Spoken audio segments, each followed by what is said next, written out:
हड्डी जब कटा धड़ अलग हुआ तो हड्डी और खून धरती पे गिरा, तो उस खून से उत्पत्ति हुई प्याज की, और हड्डी होती है सफ़ेद रंग की, उससे हुआ लहसुन का उत्पत्ति। अच्छा, तो इसीलिए हम लोग इस चीज़ को नहीं खाते हैं। सात्विक कह सकते हैं, एक नया कॉन्सेप्ट। ये दोनों हाथ में रुद्राक्ष की माला, इसका क्या रीज़न क्या है इसका? व्यक्ति को थोड़ा अगर डर है कि मेरी अकाल मृत्यु ना हो, तब वो पहन सकता है 24 घंटे। मस्तक कभी भी खाली नहीं रखना चाहिए, मस्तक का तेज जो है कम होता है। चंदनस्य महत्व पुण्यम पवित्रम पापनाशनम आपदा हरते नित्यम लक्ष्मी तिष्ठति सर्वदा। काशी को समझ पाना तो सबके बस की बात कहाँ। ऐसा क्यों कहा जाता है? यहाँ मृत्यु होने के बाद पुनर्जन्म नहीं है, क्योंकि अघोरियों के पास ना एक ताकत होती है कि वो शव को कुछ समय के लिए जीवित कर सकते हैं। हाँ जी, एक है मणिकर्णिका घाट पे जब आते हैं तो लाश की शैया के ऊपर बैठ के उन कुछ वो ध्यान और कुछ साधना करते हैं। अब वो साधना क्या है वो वही नहीं कोई मालूम है। नमस्कार दोस्तों, एक नए पॉडकास्ट में फिर से आप सबका ज़बरदस्त स्वागत है। और मैं और साथ में है उत्कर्ष भी। आज के जो गेस्ट हैं हमारे बहुत ही लाजवाब हैं। कई सारी चीज़ों पर उनके साथ हम लोग बात करने वाले हैं, क्योंकि हम लोग हैं बनारस में और बनारसी भैया हमारे साथ हैं। तो आप सबके बीच में उनको लाता हूँ मैं। आपका बहुत बहुत स्वागत है कल्कि भाई। नमस्ते, कैसे हैं आप? मैं बहुत बढ़िया हूँ। आपकी वेशभूषा बहुत ही बढ़िया लग रही है। धन्यवाद धन्यवाद। एकदम त्रिपुंड, हाथ में भी टीका, भस्म। जी भस्म है ये, और दोनों हाथ में रुद्राक्ष की माला। क्या बात है। अच्छा, शुरुआत यहीं से ही करते हैं हम जी। ये वेशभूषा ऐसे युवा अवस्था में धारण करना और ये सारी चीज़ें कहाँ से प्रेरणा मिली आपको? प्रेरणा जैसे बचपन से ही माता पिता पूजा पाठ में इन्वॉल्व रहते हैं, तो क्या है कि असर बच्चों पे पड़ता है। तो कहीं ना कहीं ये चीज़ मेरे जीवन में बहुत महत्वपूर्ण रही। और एक समय के बाद अचानक से बदलाव आया। जैसे होता नहीं कि एकदम एक पॉइंट आता है कि इंसान एकदम बिल्कुल परिवर्तन हो जाता है। तो उसके बाद मेरी माता जी की इच्छा थी कि जनेऊ संस्कार हो, और हर हिंदू नववर्ष पे जनेऊ संस्कार होता है कई सारे ब्राह्मण परिवारों में। तो जनेऊ संस्कार हुआ, उसके बाद मैं पूरा शुद्ध सात्विक जीवन जीने लग गया। मैं बिना लहसुन प्याज का भोजन, ये सारी चीज़ें चलती हैं। विश्वनाथ जी आना जाना, ये वो, मतलब बहुत। पिज़्ज़ा बर्गर तो मेरे हिसाब से 3 साल हो गए। 2022 में जनेऊ हुआ था मेरा, आज 2024 है, 2 साल हो गया जी। पैकेट फूड्स वगैरह में भी नहीं। हाँ, मतलब यही है कि शुद्ध शाकाहारी, शुद्ध सात्विक कह सकते हैं, एक नया कॉन्सेप्ट। मेरे कोई शब्द नहीं है वैसे ये, लेकिन जैसे वेजिटेरियन है तो जो लोग वेज खाते हैं, हम लोग सात्विक जीवन भोजन। और अरे शब्द बनाया किसने? मनुष्य ने बनाया। सात्विक भोजन और शाकाहारी भोजन में अंतर है। जी बिल्कुल। शाकाहारी में तो हम लोग प्याज लहसुन ये सारी चीजें खाते हैं। जी, देखिए सात्विक चीज़ों में क्या चीज़ है कि एक तो पहली बात बिना लहसुन प्याज का भोजन होता ही है, साथ साथ कम मिर्च मसाले में बनता है। जैसे हमारा शरीर है, बहुत ज़्यादा अत्यधिक मिर्च मसाला पदार्थ, ये सारी चीज़ें खाने से मन विचलित रहता है, दिमाग सेल्स। कई सारे साइंटिस्ट ने इस पर रिसर्च भी की है कि इंडियन गार्लिक क्यों नहीं खाना चाहिए। इस पर आप अगर पढ़ेंगे तो मैंने 1-2 चीज़ें आर्टिकल पढ़ी उसमें बहुत। भाई जैसा अपने शास्त्रों में सब बताया जाता है कि जो ब्रह्मचर्य की ओर होते हैं वो नहीं लेते, क्योंकि तामसी भोजन है और इसमें गर्मी ज्यादा होती है। जी, उससे क्या है कि उत्तेजना बढ़ती है, उत्तेजना पैदा ब्रह्मचर्य भंग होता है।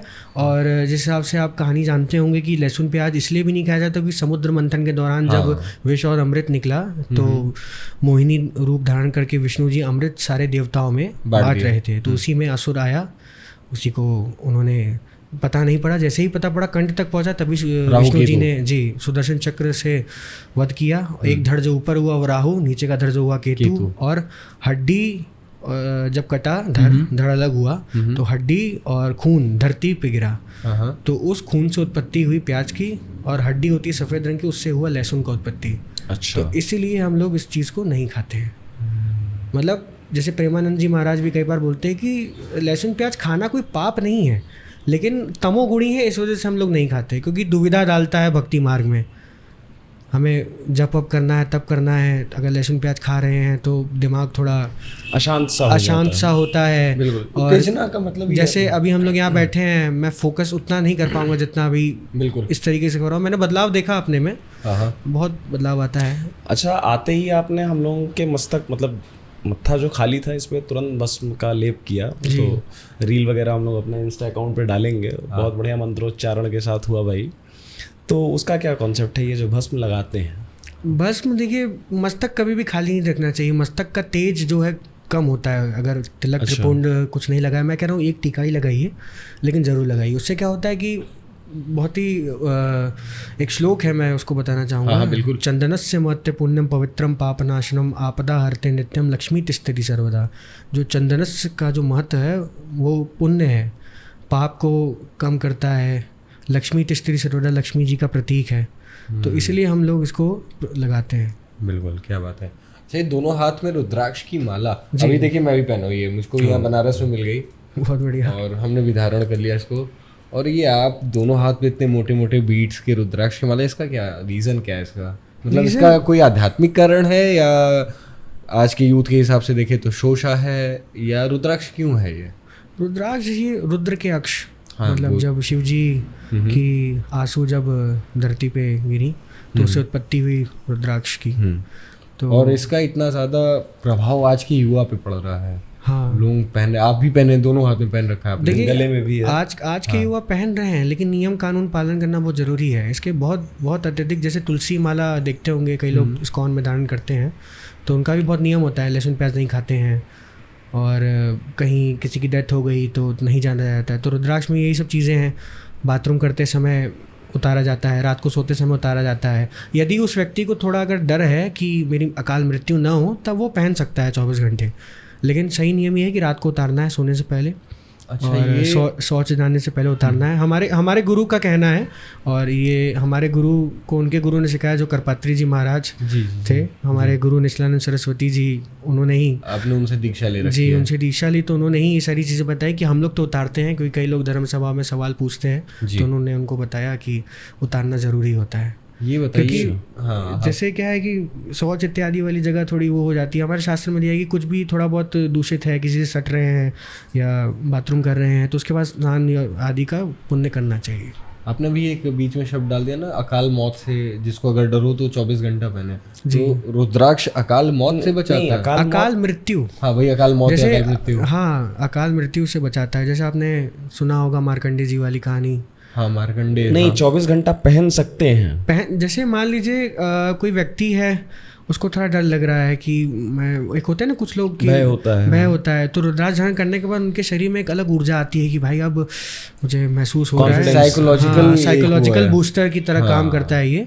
जैसे भी चंदन लगाया सर पे, एकदम ठंडक हुआ, एकदम जागृत हो गया कि अरे वाह चंदन लग गया एकदम अब तो। अच्छा, एक तो जो चंदन होता है, यहाँ बाबा का चंदन है, वो तब बढ़िया महक आती है इसमें, इतना जो सुगंध है इसकी, और लगाते एकदम मत्था जो ठंडा हो जाता है। तो ये बड़ा अच्छा लगा ये चीज़ मुझको यहाँ पे। ये जैसे यज्ञ होता है घर में, तो आम की लकड़ियाँ और जो इत्यादि यज्ञ में शामिल होती हैं, तो उसी के ही मिश्रण से चंदन बनता है। भस्म जो होती है, चंदन भस्म कह लीजिए, इस चीज़ में बनता है। तो आम की लकड़ी जो है भाई ठंडी करती है सर पे लगने के बाद। बिल्कुल सही है। अच्छा, तो जैसे आप काशी के ही रहने वाले हो? जी, हम लोग 4th जनरेशन हूँ मैं यहाँ पे रह रहा हूँ। मेरे पिताजी, दादा, परदादा यहाँ आए, तो तब से हम लोग 4th जनरेशन काशी को बहुत गहराई से जानते हो? गहराई से क्या, बस समझ रहे हैं। काशी को समझ पाना तो सबके बस की बात कहाँ। ऐसा क्यों कहा जाता है? देखिए, इतने मंदिर हैं यहाँ पे जी, इतने मंदिर हैं, लोग आते जाते रहते हैं रोज, फिर भी नहीं समझ पाते चीज़ों को, क्या है क्या नहीं है। मणिकर्णिका पे कोई 10 मिनट बैठता है तो समझ बोध हो जाता है उसे कि काशी सत्य से रूबरू कराती है। कि मतलब इंसान पैसे के पीछे भाग रहा है, किसी और दूसरी चीज़, वस्तुओं की चीज़ें के भाग रहा है, लेकिन जब मणिकर्णिका पे देखा क्या है, पंच तत्व विलीन होते हुए नजर आ रहा है। बिल्कुल, और यही परम सत्य है। जो लोग भागते रहते हैं इधर उधर पैसे के पीछे, अलग अलग वस्तुओं के पीछे। मणिकर्णिका घाट बहुत ज़्यादा चर्चा में है, हमेशा से चर्चा में। एक तो सबसे बड़ा पॉइंट ऑफ अट्रैक्शन इसलिए क्योंकि वहाँ पे 24 घंटा लाशें चल रही हैं जी, और बहुत सारी यूट्यूबर्स आते हैं, कई ऐसे भी हैं चैनल जो पॉडकास्ट शूट करते हैं। वो आए और वो अलग ही लेवल पे बता के चले गए कि मणिकर्णिका घाट पे मैंने ये एनर्जी देखी, ऐसा कुछ मुझको फील हो गया, मुझको दिख गया कि कुछ यही सब कुछ है और कुछ है ही नहीं। मतलब अलग तरीके से एकदम सामने ला के रख दिया कि आप उसको समझ ही नहीं सकते कि मणिकर्णिका है क्या। मतलब आप अपना दिमाग ये लगाओगे कि इनको कौन सी एनर्जी भाई फील हो गई वहाँ पे। हम भी हैं यहाँ पे 2 दिन से, हम भी मणिकर्णिका गए, बैठे वहाँ पे बहुत देर तक समय बिताए, पर ऐसी कोई एनर्जी मुझको फील नहीं होगी कि यहाँ पे कुछ ऐसा है अलग सा बैठा हुआ है जो मुझको नहीं दिख रहा है, लेकिन है। भाई नॉर्मल सी चीज़ है, अगर वहाँ पे 100 लाशें जल रही हैं एक साथ, तो जो कमज़ोर दिल का आदमी वो डरेगा ही डरेगा जी, वो तो अब हम लोगों के लिए नॉर्मल है क्योंकि हम लोग ऐसी सब जगह पे जाते हैं। हमारा जो समाज है, क्योंकि हम एक ब्राह्मण परिवार से बिलोंग करते हैं, तो हमारे भी घर में किसी की मृत्यु हुई तो शमशान घाट तक जाना, क्रियाक्रम, सारी चीज़ों को अच्छे से हम लोग जानते हैं, तो वो डर तो नहीं है। लेकिन जो एक तरीके का यूट्यूब पे इस समय यूट्यूबर्स ने फैला रखा है कि मणिकर्णिका घाट पे बैठ गए तो एकदम बस परम ज्ञान मिल गया, वो जो होता है शिवत्व प्राप्त कर लिया, जी जी, ये मुझको नहीं समझ में आया। ये एक दिन का प्रोसेस नहीं होता कि आप एक दिन कहीं बैठे तो अचानक से जागृति हुई, ये समय समय का प्रोसेस है। और रही बात एनर्जी की, तो मणिकर्णिका घाट से इससे ज़्यादा कोई पवित्र स्थान नहीं है काशी में। मणिकर्णिका तीर्थ जो है, कुंड है, वहाँ पे विष्णु जी तपस्या कर रहे थे तो उसी समय शिव जी देखने आए जी कि किस प्रकार से तपस्या हो रही, तो आए तो उसी समय कुंडल गिरा, उसी कुंड में नहाने की प्रथा है। अच्छा जी। और मणिकर्णिका पे दाह संस्कार इसलिए भी होता है क्योंकि तारक मंत्र जो है शिव जी कान में आके साधक जो शव होती है उसके में देते हैं तो उसको मोक्ष प्रदान होता है। यहाँ मृत्यु होने के बाद पुनर्जन्म नहीं है। और ऐसा भी ऐसा मैंने सुना है, ऐसा शास्त्रीय प्रमाण है। यहाँ जैसे कोई देह त्याग करता है और यहीं पे उसका आत्म संस्कार सारा चीज़ होता है तो पुनर्जन्म नहीं होता, यहाँ से मतलब देह त्याग अगर कहीं और हुआ है, यहाँ पे आके उसका अंतिम संस्कार हो रहा है, जी जी, तो भी वो चीज़ तो भी नहीं, देह त्याग यहाँ पे होना चाहिए, यही होना चाहिए काशी में। इसीलिए यहाँ पे मोक्ष भवन बनाया हुआ है ना, मोक्ष भवन कई सारे यहाँ पे हैं। अच्छा। बाहर से जैसे डॉक्टर लोग 15 दिन पहले जवाब दे देते कि अब इनका कुछ ही दिन बचा है, और डॉक्टर को पहले बता दिया जाता है कि इन्हें काशी में मरने की इच्छा है, तो लोग आते हैं 15 दिन यहाँ रहते हैं। 15 दिन में अगर वो उनकी देह त्याग किया उन्होंने तो ठीक, नहीं तो फिर उनको मोक्ष भवन से वापस भेज दिया जाता है वापस अपने घर। बिल्कुल। और ये जो एनर्जी वाली बात है, ये चीज़ सत्य है, लेकिन कहीं ना कहीं आप एक समय में नहीं समझ पाएंगे इसको। मतलब ऐसा आप आए बैठे 10 मिनट में, मुझे तो नहीं लगता कि 10 मिनट में कोई भी आप ऐसी कॉस्मोस की जो पावर है, ब्रह्मांडी शक्ति को आप पहचान पाएं। या तो आप उस लेवल पे साधना कर रहे हो, आप उतने बड़े साधक हो, फिर तब आपको ऐसा कहीं आप गए तो वहाँ की ऊर्जा महसूस हो गई। लेकिन आप शहरों में घूम रहे हो, आपका सही खान पान नहीं है, आप मेडिटेट नहीं कर रहे हो, आपका रूटीन सही नहीं है, और उसके बाद आप आते हो और 2 चक्कर मारते हो, व्लॉग बनाते हो और उसमें बोल देते हो कि हमने तो एनर्जी महसूस कर ली, हमें शिव मिल गए। सबसे पहली बात कि ध्यान लगाना ही अपने आप में एक बहुत बड़ी चीज़ है। और क्या, पहले नाम जप करिए, आप पहले नाम जप अपना जितना हो सके, मंत्र जप अगर आपने दीक्षा ली है करिए, जितना हो सके पहले उसमें सिद्धि प्राप्त करिए। 10 माला आप कर नहीं पा रहे हैं एक दिन की, हाँ। और ध्यान एक माला कोई नहीं कर रहा, एक माला कोई नहीं कर पा रहा। देखिए आजकल सारे जितने भी जो हमारे पूज्य संत लोग हैं, कहना नाम जप की महिमा बहुत है, मंत्र दी है। प्रेमानंद जी बहुत बोलते हैं कि राधा राधा नाम जपो। बिल्कुल भाई, नाम में जो है क्या भगवान से बड़ा क्या है उनका नाम जप लिए तो उसके बाद फिर आगे तो मार्ग ही मार्ग है, जिसमें जाना चाहो उसमें उन्नति प्राप्त होगी। बिल्कुल। तो पहले इंसान थोड़ा माला जप करे, अपना उस पर ध्यान दे, ध्यान तो होता ही रहेगा धीरे धीरे। और खान पान, ध्यान के लिए क्या होता है कि पानी अत्यधिक पीना चाहिए। मैंने एक पढ़ा था, उसमें बता रहे थे कि जो अत्यधिक पानी पीता है उसको ध्यान लगाने में ज़्यादा आसानी रहती है। ओके, मतलब ये वही चीज़ हो गई ना, अपने जो एलिमेंट्स हैं उनके साथ आपको सही तालमेल बनाना पड़ेगा, उसके बाद ही आप मेडिटेट भी कर सकते हो। अच्छा, आप मणिकर्णिका घाट पे आपका तो आना जाना लगा रहता होगा? मैं आता जाता रहता हूँ। वहाँ पे एक मसान नाथ जी का मंदिर है। हाँ, रात में 8:30 बजे के आसपास आरती होती है। वो आरती जो तजुर्बा है वो मतलब शब्दों में बयान नहीं कर सकता, इतना पावरफुल एक्सपीरियंस। और कुछ ऐसा गाना वाना नहीं, मतलब कोई आरती गाता है कि जैसे हम लोग कई मंदिरों में देखे होंगे ओम जय जगदीश करके गाती, वहाँ आरती नहीं, सिर्फ डमरू नाद घंटी, इतना भव्य ध्वनि होती है डमरू की कि मतलब जब वो बजती है तो आपके शून्यता, मतलब एक जो लेवल है वो पहुँचाने तक की उसकी क्षमता है आरती। और वो बहुत ही, अगर आप कभी आएँ काशी दोबारा या अभी समय हो तो आप ज़रूर एक बार उसको अटेंड करिए। मणिकर्णिका का आपका कैसा एक्सपीरियंस है? मतलब ये जो यूट्यूबर्स लोग बता रहे हैं, क्या ये सही है?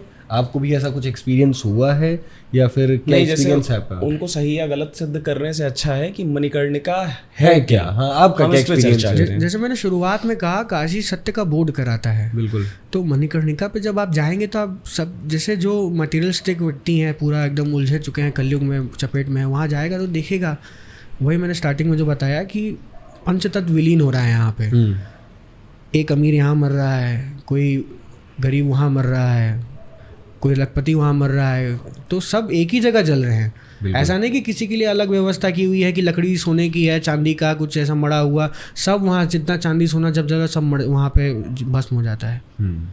तो हर व्यक्ति, हर जात, हम संप्रदाय वहाँ पे अपना जलते हैं, सबका अपना विधि विधान पूर्वक है।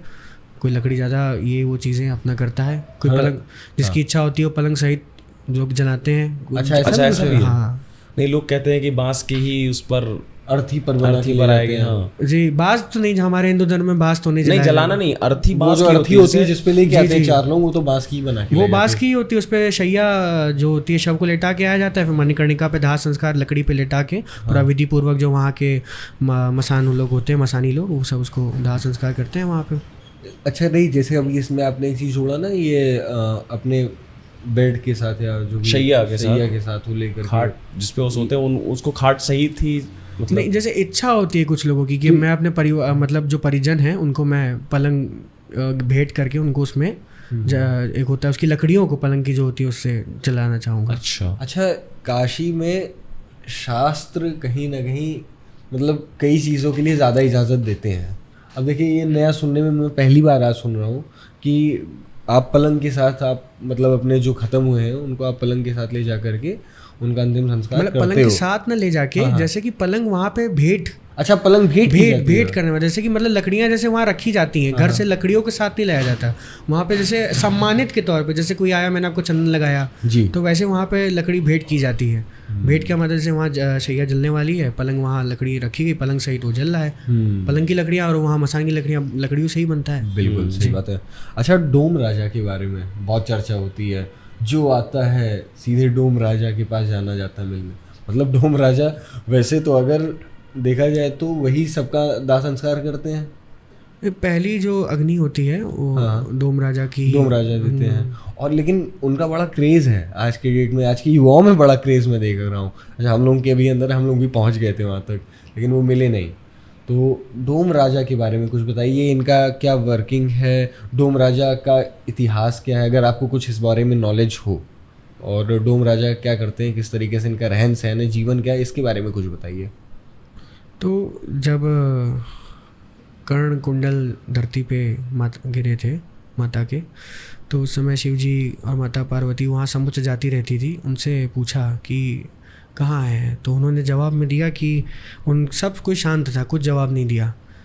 तो शांत रहने के दंड में शिव जी ने कहा कि मैं समुच्च जाति को ये श्राप देता हूँ कि अब जो भी कोई यहाँ काशी में आएगा तो तुम लोग उनका दाह संस्कार करोगे। और तब से लेके आज तक वो लोग पीढ़ी दर पीढ़ी ये काम करते हुए चले आ रहे हैं। अच्छा, और ये भी खुद में एक बहुत ही अलग चीज़ है जी। मतलब आप अच्छा, डोम का मतलब क्या है? ये डोम मतलब जैसे एक जाति होती है। अच्छा, ये जाति को लेकर, हाँ, जाति, या फिर जैसे वहाँ की जो समाज जो होते हैं वहाँ के रहने वाले, जैसे अरे अब जैसे नाविक लोग होते हैं, मल्लाह बोला जाता है, वैसे इनको डोम बोलते हैं। जैसे किसी घर में पंडित लोग रहे तो पुरोहित का घर है, पुजारियों का घर है, ऐसे करके, क्योंकि बहुत ही इंटेंस चीज़ है ये।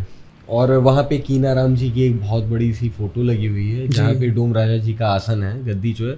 कीनाराम जी के बारे में तो मैं जानता हूँ, अवधूत शास्त्र के रचयिता कहे जाते हैं, और काफ़ी अच्छा उनका जीवन रहा है। वो काशी में भी रहे हैं, उधर गुजरात साइड में भी वो रहे हैं, मतलब उन्होंने अपना जो जीवन बिताया था बड़ा अच्छा था। ये इन्हीं लोगों के साथ, औघड़ों के साथ, औघड़ मतलब एक सही भाषा नहीं कहते, मतलब एक गांव की भाषा में हमारे औघड़ कहा जाता है।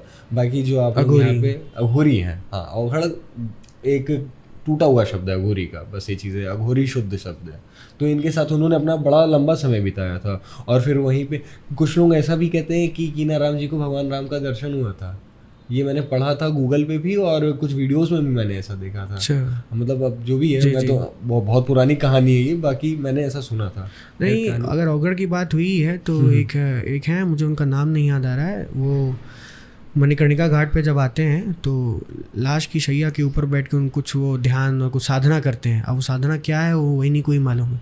वीडियो कई वायरल भी हुआ है यूट्यूब और इंस्टाग्राम पे। उनका मुझे नाम नहीं याद आ रहा है, पूरा जटा उनका है, और कई सारे शिष्यों के साथ वो आते हैं, पूरा डमरू उमरू बजता है और शैया पे लेटते हैं जी। क्योंकि अघोरियों के पास ना एक ताकत होती है कि वो शव को कुछ समय के लिए जीवित कर सकते हैं। हाँ जी, लेकिन कुछ समय के लिए, ऐसा नहीं कि आजीवन, कुछ समय के लिए वो तांत्रिक ऐसी प्रवृत्ति होती है। वो देखते हैं कि कितनी देर पहले वो आया है, सब निर्धारित समय के हिसाब से कि जो व्यक्ति कब कितने समय पहले मरा है, अगर बहुत ज़्यादा लंबा समय उसको मरे हुए हो गया है तो उसमें उतना वो गुण नहीं बचा कि मतलब उसको वही आदमी की प्राण वापस उसी शव में डाल दिए जाते जो था उसमें।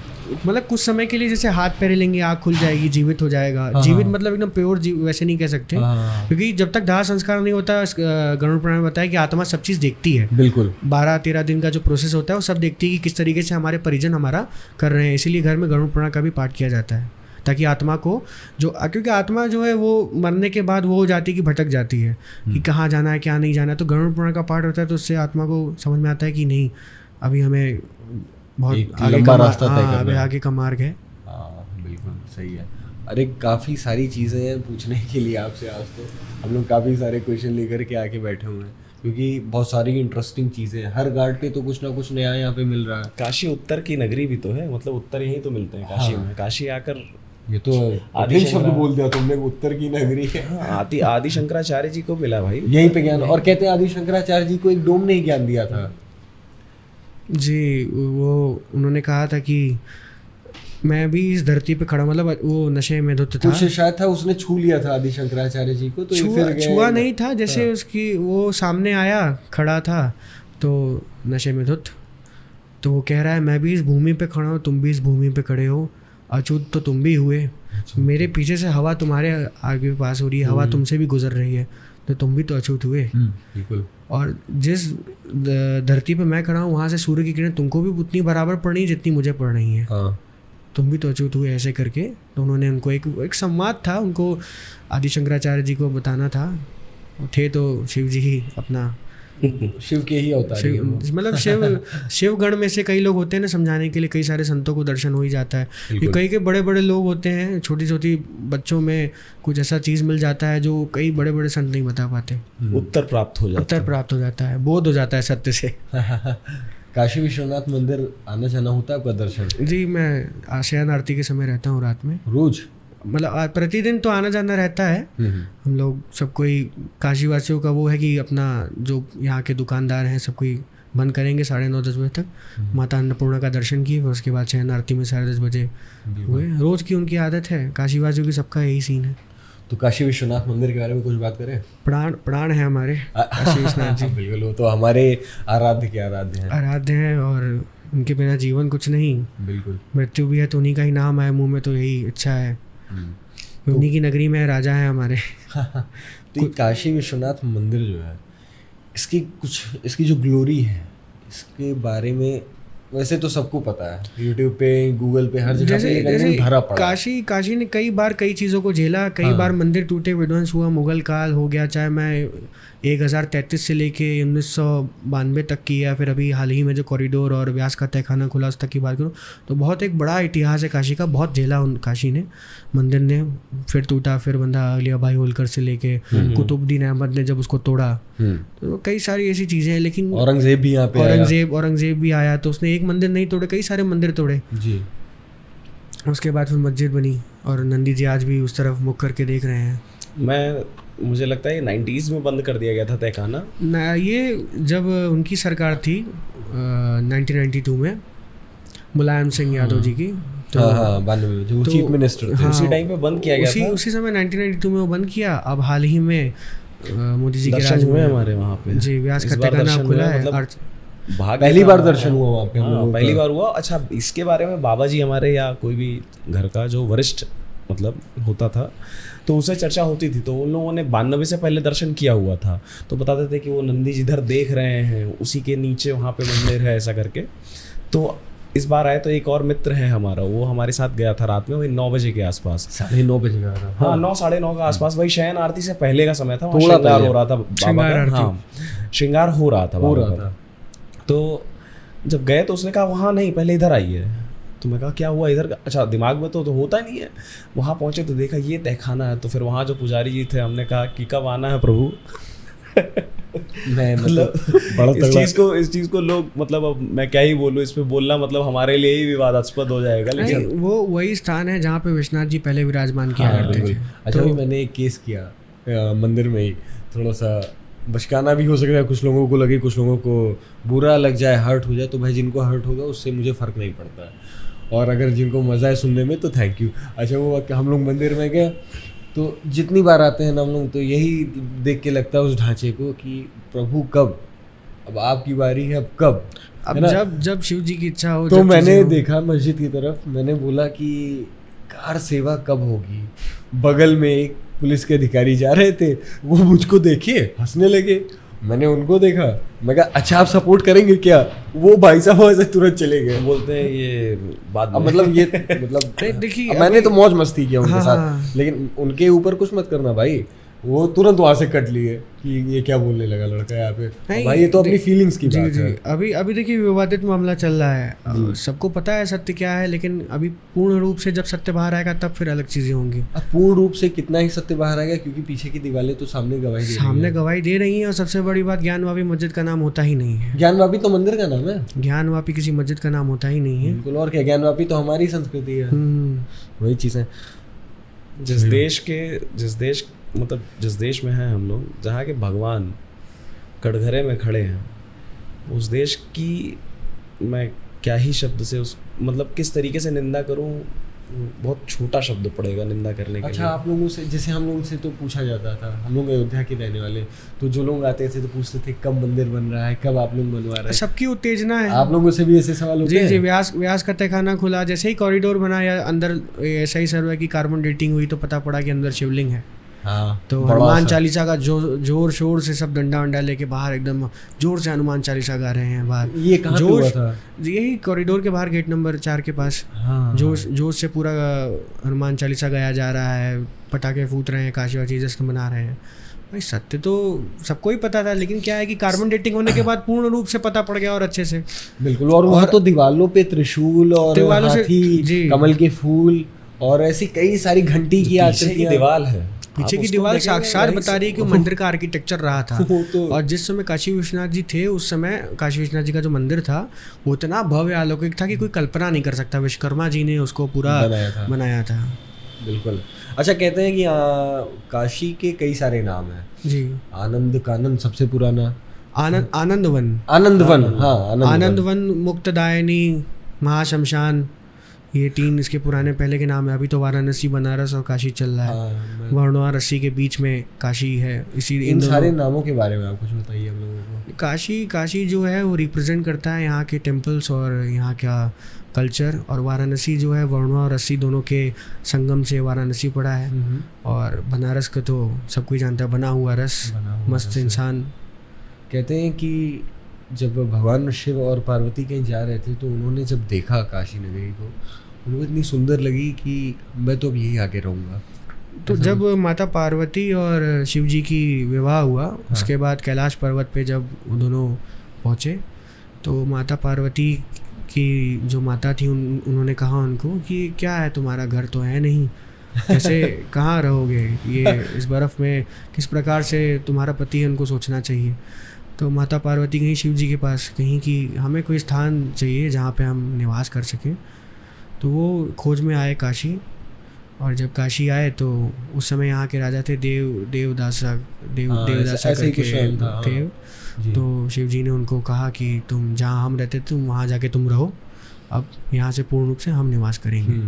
तो तब से काशी में शिव जी और माता पार्वती दोनों निवास कर रहे हैं। लेकिन चलती किसकी काशी में, शिव जी की या काल भैरव कोतवाल साहब की? काल भैरव कोतवाल यहाँ के कोतवाल रक्षक हैं। तो चलती किसकी है? किसके पास में जाऊँ तो पहले सुना जाएगा? देखिए होता क्या है कि जब वाराणसी आते हैं तो पहले कोतवाल जो है उनका दर्शन करना महत्वपूर्ण है। सबसे पहले उनका दर्शन करना चाहिए कि मैं काशी आया हूँ, मुझे यहाँ पे किसी भी दुविधा और कष्ट का सामना ना करे, इसकी मुझे आशीर्वाद दीजिए। और मेरी काशी यात्रा में कोई भी बाधा ना आ पाए, इसकी मुझे आपसे आशीर्वाद चाहिए। तो फिर वो माथा वहाँ टेकते हैं, फिर उसके बाद वो बाकी सारे मंदिरों का दर्शन पूजन करते हैं। अच्छा ये भी कहा जाता है कि बाबा जब तक नहीं चाहते हैं तब तक कोई काशी आ नहीं सकता है, एक पॉइंट जी। दूसरा पॉइंट ये कहते हैं कि आप जब आते हैं तो काशी के कोतवाल जो हैं काल भैरव, उनका दर्शन करते हैं और उनसे अनुमति लेते हैं कि प्रभु आया हूँ और मेरी अब रक्षा, मतलब मेरा पूरा जो भी है आप ही के हाथ में है। तो एक तरफ तो बाबा की इच्छा से हम आ रहे हैं और दूसरी तरफ काशी के कोतवाल से परमिशन ले रहे हैं।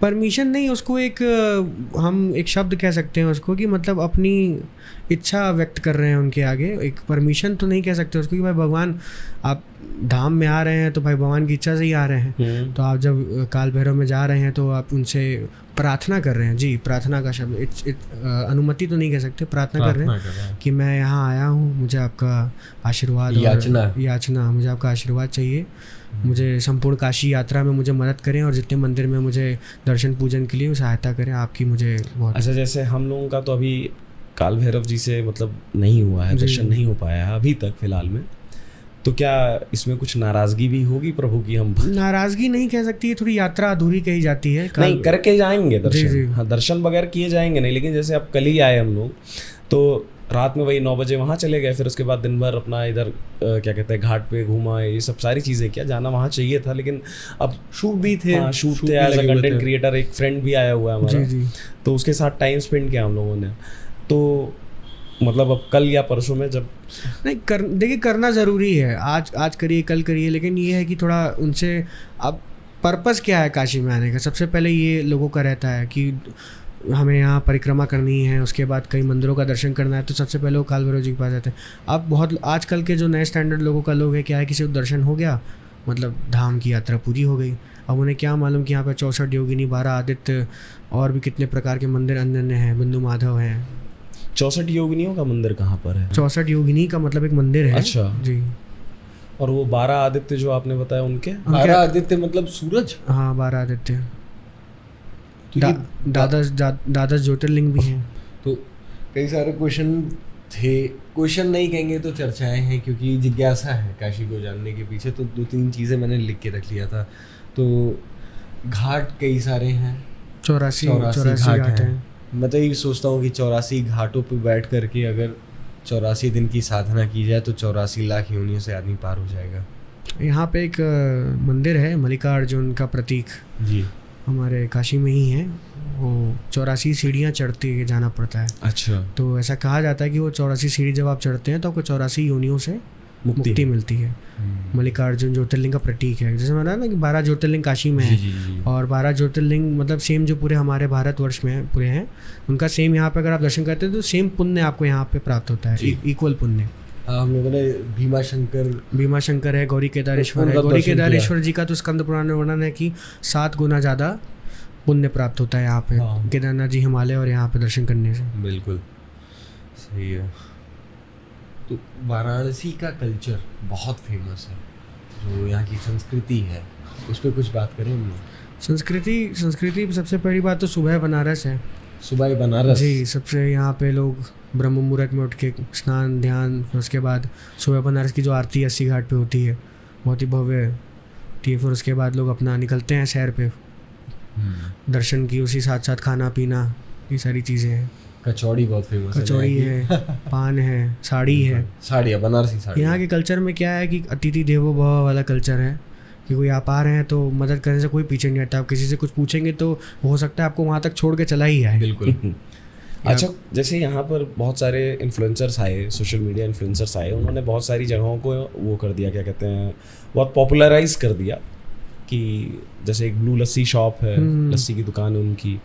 एक अभी रिसेंटली वीडियो वायरल हुआ था, वो ब्रेड और मक्खन लक्ष्मी चाय, हाँ टोस्ट बनाकर चाय का, ये सारी चीज़ें। ऐसे कुछ आपकी निगाह में ऐसे कुछ अंडररेटेड ऐसे लोग हैं क्या यहाँ पे? अंडररेटेड, अब जैसे चाट के मामले में काशी चाट भले उच्च पद्धति पे है, और अंबानी की शादी में भी वो काम किए हैं। अभी तो अंबानी साहब की पत्नी आई हुई थी।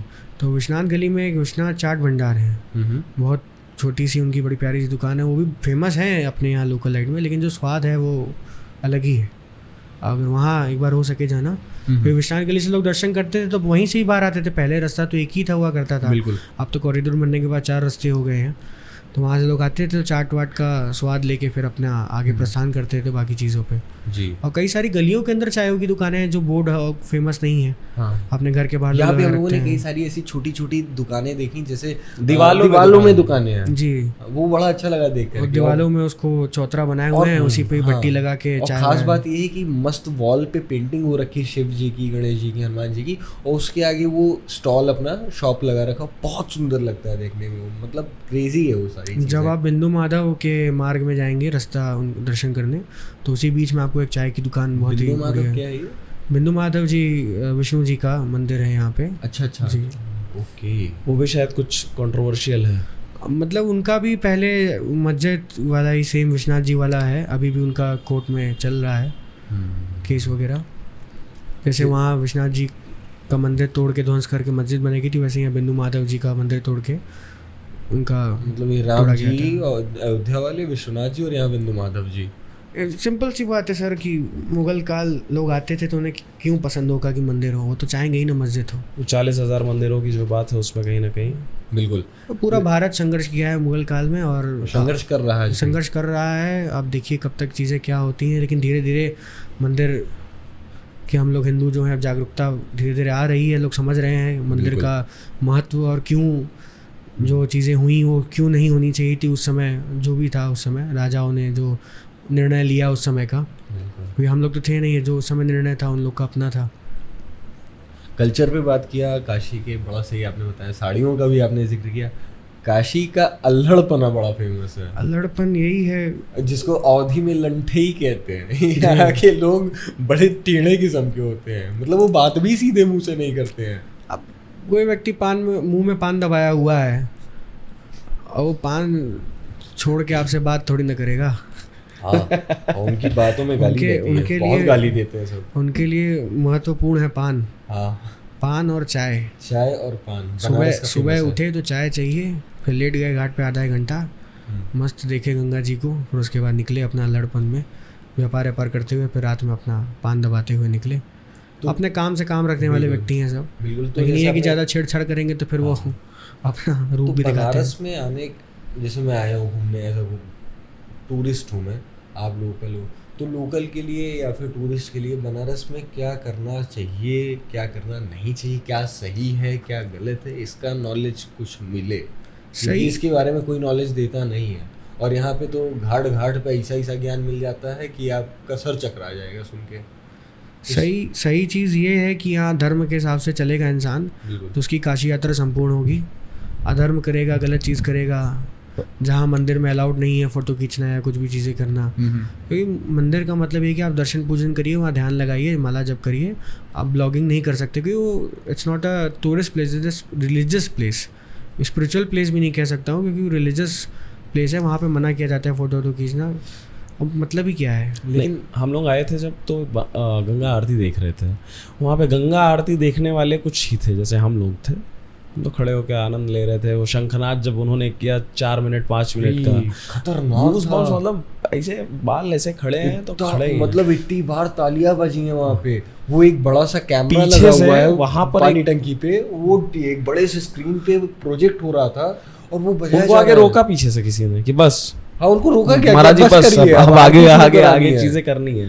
5-6 बार ताली बजी है रुक के उनके वहाँ पर देखा हम लोगों ने कि मतलब कुछ अगर 10,000 लोग रहे होंगे तो 10,000 में से कुछ 400-500 लोग ऐसे थे जिन्होंने सिर्फ आरती को देखा और वहाँ की वाइब को महसूस किया। बाकी सबके हाथ में कैमरा, निकले हुए कैमरे चालू।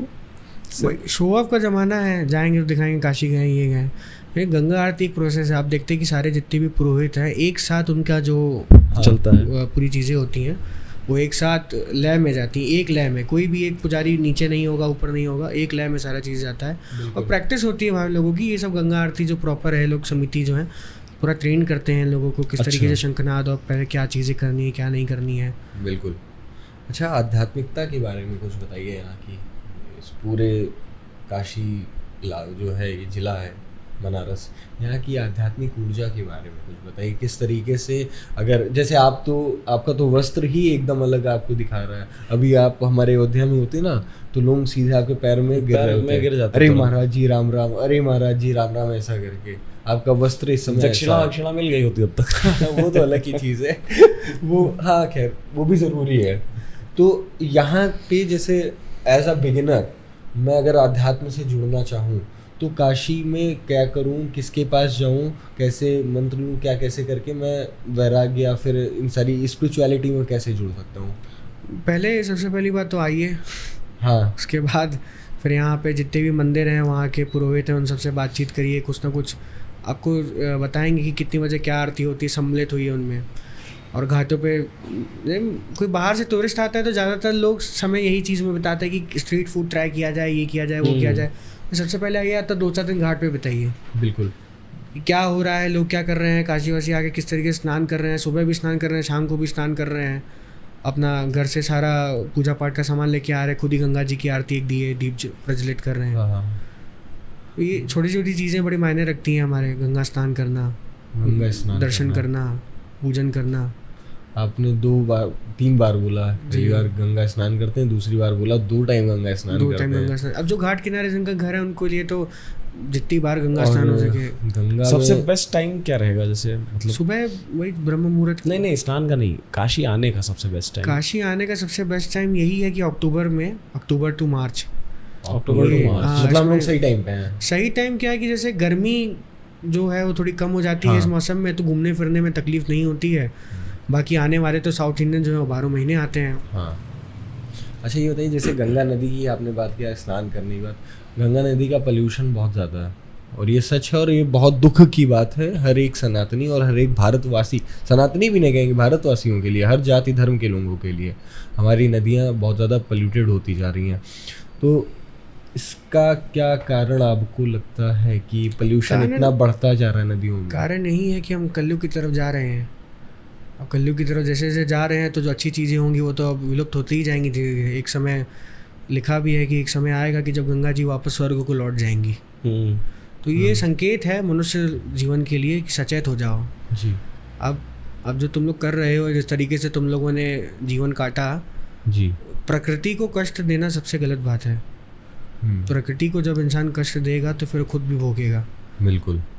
तो पानी दूषित होगा तो शरीर को नुकसान पहुंचेगा, कई प्रकार की बीमारियां होंगी, उम्र कम होगी, 100 साल जीने वाले 60 साल तक जिएंगे।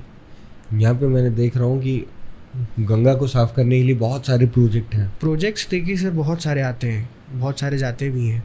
कितना पैसा आया, क्या गया, सब अंदर गया, काम कितने लोग करते हैं, होता भी है, ऐसी बात नहीं है।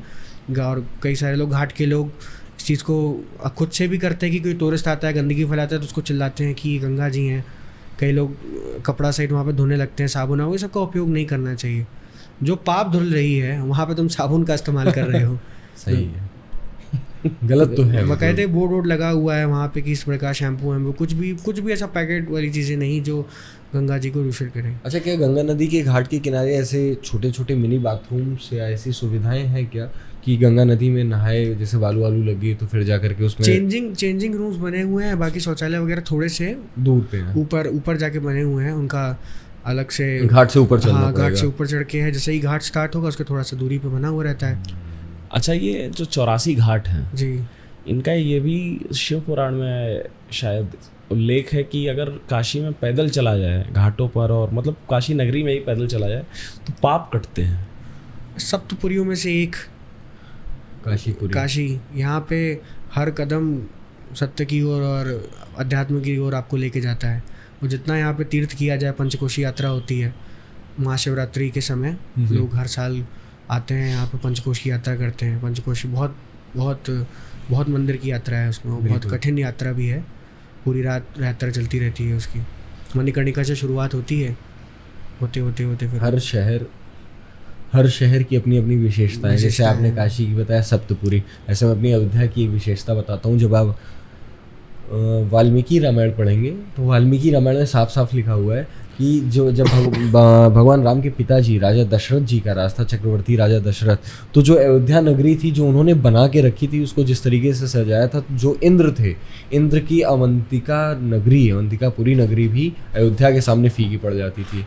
तो काशी, अयोध्या, इन सब का महत्व, प्रयागराज, इन तीनों नगरियों का महत्व बहुत ज़्यादा रहा है, हमारे शास्त्रों में भी है और आज भी है। ये जैसे सप्तपुरियाँ हैं, सप्तपुरियों में अयोध्या, मथुरा, गया, काशी, हरिद्वार, ये सारे जाते हैं सब। और महाकुंभ भी आप देखें कि हरिद्वार ये सब में, क्योंकि यहाँ पे अमृत की बूंद जो है गिरी थी, इसलिए हर साल, और यहाँ पे हर 5 साल पे महाकुंभ की भी आयोजन। अब अगले साल हम लोग का महाकुंभ प्रयागराज में लग रहा है। प्रयागराज में तो महाकुंभ है, 12 साल बाद मेरे ख्याल से लग रहा है। उसकी तैयारी जो है जोरों शोरों से, भी कुछ दिन पहले ही भूमि पूजन वहाँ पे हुआ है। उत्तर प्रदेश अभी से भीड़ हो गई है, बहुत ज़्यादा भीड़ हो गई है वहाँ पे। मैं एक बार गया था, कुंभ के ही समय गया था, मतलब बहुत ही बढ़िया था। 3 संगम है, सरस्वती माता, गंगा माता, यमुना जी, 3 अलग ही रहते हैं। भांग का कल्चर बहुत है काशी में। नहीं, भांग से पहले मैं गांजे पे आऊँगा। ये गांजा और ये भांग पहली बात तो शिव के नाम पे जो चल रहा है ये कितना उचित है और क्या सत्यता है उस पर कुछ यार बताओ। उचित शब्द ही गलत है भांग के लिए। जो पी रहा है शिव जी के नाम पे वो गलत है। भांग या गांजा कुछ भी हो, भांग और गांजा कुछ भी। भांग देखिए एक प्रसाद के रूप में थोड़ा सा अगर लिया जा रहा है ठीक है उतना, लेकिन मैं तो जो बड़ा बड़ा गोला ढाल के खा ले रहे हैं उसके बाद अनमन भटक रहे हैं, गाली दे रहे हैं, ये चीज़ गलत है। तो सेवन करते हैं आप भांग का? नहीं, हम तो कभी आज तक नहीं किए। हाँ। और कई बनारसियों की देखिए आदत है कि थोड़ा सा प्रसाद के रूप में, मैंने कहा ना जैसे होता है, तो भगवान शिव जब नीलकंठ यहाँ पे उन्होंने जब विष ग्रहण किया था तो पूरा उनके यहाँ पे भाई गला नीला हो गया, गला नीला पड़ गया था। तो उसको जो है आराम देने के लिए भगवान शिव थोड़ा सा ग्रहण करते हैं ताकि वो कंठ पे थोड़ा सा आराम उत्पन्न हो। तो इसलिए वो ग्रहण करते हैं। लेकिन हम आम मनुष्य हैं, थोड़ा कभी करार हो गया तो ठीक है, नहीं तो ये जो प्रचलन चल रहा है कि भांग वाली लस्सी, भांग वाला ये, फलाना वो, फलाना ये, पी के आप सड़क पे दंगई कर रहे हैं, गाली गलौज दे रहे हैं, किसी से दुर्व्यवहार कर रहे हैं, तो ये गलत चीज़ है। एडमिट हो जाते हैं काफी लोग। हाँ, एडिक्ट हो जा रहे हैं। अभी ये केस आया, एक अंग्रेज हुआ बड़ा उसका, एक अंग्रेज था, कोई आया था, उसने भांग पी लिया था, 24 घंटे 48 घंटे के लिए एडमिट हो गया, रो रहा था वो हॉस्पिटल में। देखिए वो बहुत, जो नहीं पीता उसके लिए बहुत समस्या वाली चीज़ हो जाएगी। बिल्कुल। बनारस वाले थोड़ा थोड़ा खाते हैं इसलिए उन्हें आदत है। जो नहीं खाता वो अगर इकट्ठे ही एक गोली खा ले, सोचो उसके साथ क्या हो जाएगा। या तो सोता रहेगा 2-3 दिन तक कम से कम, या तो उसके साथ कोई पेट वेट में कुछ समस्या हो जाएगी। क्योंकि पाचन क्रिया जो है, आप जो खाए हैं बचपन से लेके अभी तक, उस हिसाब से आप चलेंगे ना। एक आएगा, आपने प्रचलन देखा काशी में बनारसी भांग पी रहा है, बनारसी ये सब बचपन से लोगों का, अपने पिताजी सब चलता हुआ आ रहा है। यहाँ के लोग देखा देखी पी रहे हैं तो देखा देखी नहीं हो पाता। अच्छा कल्कि जी, आप भी काशी के लिए काफ़ी काम कर रहे हैं इस समय। काम क्या, बस तो यही है। मैं चाहूँगा कि आप मेरे व्यूअर्स को आपका क्या काम है, किस तरीके से आप काशी नगरी को सेवा दे रहे हैं, वो बताएं। यहाँ पे होता क्या है कि जब बाहर से टूरिस्ट आते हैं उनको हम लोग यात्रा और जो भी समुद्र काशी खंड की चीज़ें हैं, जैसे मैंने बताया आदित्य के मंदिर है, नवगौरी है, नवचंडी है, नवदुर्गा है, इन सब के हम लोग मंदिर के दर्शन देते हैं। विश्वनाथ जी हो गए, काल भैरव हो गए, टिकट्स के थ्रू ऑनलाइन जो ट्रस्ट के आया हुआ है, ये सारी सर्विस हम लोग गाइड हो गए टूर। और आपका कुछ पुराणों से इनका संबंध रहता है? पुराणों से संबंध, स्कंद पुराण के जो काशी खंड है उसी पे हमारा बेस्ड है। जो उनमें लिखा हुआ है वही उन लोगों को हम लोग बताते हैं पूरी चीज़ें। Authentic places, authentic knowledge, religious knowledge और योगा, ये सारी चीज़ें भी हमारे एड ऑन में है। कोई सीखना चाहे तो यहाँ पे आके सीख सकता है। इंस्टाग्राम पे पेज है आपका कलर्स ऑफ काशी के नेम से है।